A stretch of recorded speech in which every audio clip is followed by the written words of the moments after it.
देवी प्रपन्नार्ति हरे प्रसीद प्रसीद मातर जगतो खेलस्या प्रसीद विश्वेश्वरी पाहि विश्वम त्वामेश्वरी देवी चराचरस्या। हे चराचर की स्वामिनी, आपको मेरा कोटि कोटि प्रणाम हो। साथियों नमस्कार। मेरे चैनल बगलामुखी धाम सातलाई में आपका एक बार पुनः स्वागत है, अभिनंदन है। आज मेरी वीडियो से आप जानेंगे कि अहोई अष्टमी व्रत कब है, इस व्रत का क्या विधान है, इसकी कथा क्या है।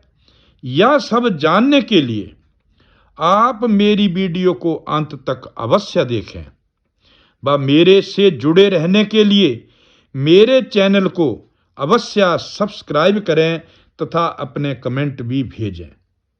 मित्रों, यह व्रत कार्तिक कृष्ण अष्टमी को किया जाता है। इसमें महिलाएं निर्जल व्रत करती हैं। जिस प्रकार करवा चौथ का व्रत किया जाता है, उसी प्रकार अहोई अष्टमी का व्रत भी किया जाता है। अंतर केवल इतना ही होता है कि करवा चौथ को जहां चंद्र को अर्घ्य दान करके व्रत को खोला जाता है, वहीं अष्टमी को तारे को अर्घ्य देकर व्रत संपन्न किया जाता है। मित्रों, इस व्रत को माताएं अपनी संतान की दीर्घायु के लिए करती हैं।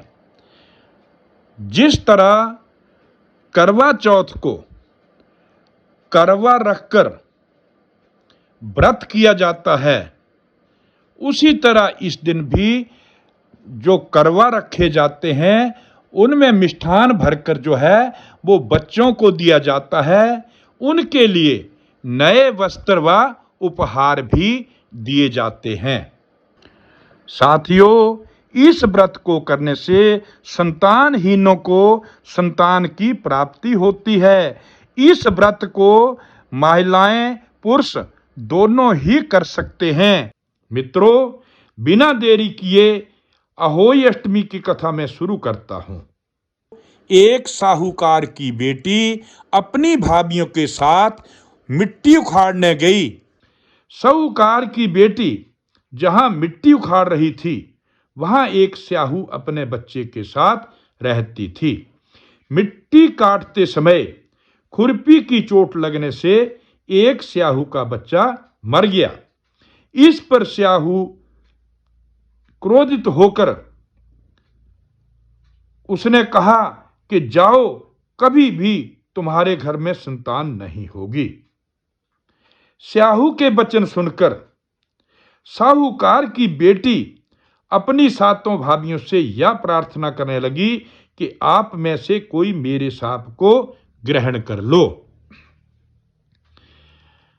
इस पर सबने इनकार कर दिया, परंतु सबसे जो छोटी उसकी भाभी थी, उसने उस शाप को अपने ऊपर लेने का निश्चय कर लिया।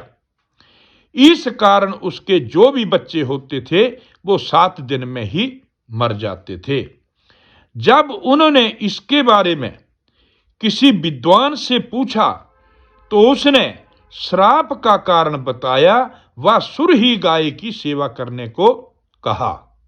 मित्रों, सुरही गाय उस छोटी बहुरानी की सेवा से बहुत प्रसन्न हुई और वर मांगने के लिए कहने लगी। तो बहुरानी कहने लगी कि हे गाय माता, स्याहू माता ने मुझे जो है वो श्राप दिया है कि तेरी संतान कभी भी नहीं बचेगी। यदि आप मुझे उस शाप से मुक्त करवा दें तो मैं आपका ये उपकार कदापि ना भूलूंगी। गाय माता ने उसकी बात मान ली व उसे स्याहू माता के पास लेकर चल पड़ी। रास्ते में थक जाने के कारण दोनों आराम करने लगी। अचानक साहूकार की जो बहू थी, उसकी नजर एक सांप पर पड़ती है जो गरुड़ के बच्चों को डसने जा रहा था। साहूकार की बहू ने बच्चों को डसने से पहले ही उस सांप को मार दिया। मित्रों, जब गरुड़ पत्नी को यह पता चलता है कि मेरे बच्चों को साहूकार की बहू ने बचाया है, तो वह सुरभि गाय सहित बहू रानी को स्याहू के पास पहुंचा देती है। वहां जाकर छोटी बहू स्याहू की जो थी वो खूब सेवा करती है। सेवा से प्रसन्न होकर स्याहू उस बहू रानी को 7 पुत्र होने का वरदान देती है। इस पर साहूकार की बहू उसके ही द्वारा दिए साप के बारे में अवगत करवाती है।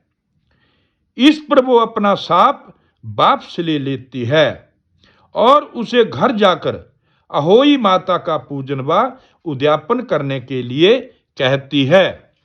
मित्रों, उसी समय से कार्तिक मास की कृष्ण अष्टमी को अहोई माता का व्रत किया जाता है।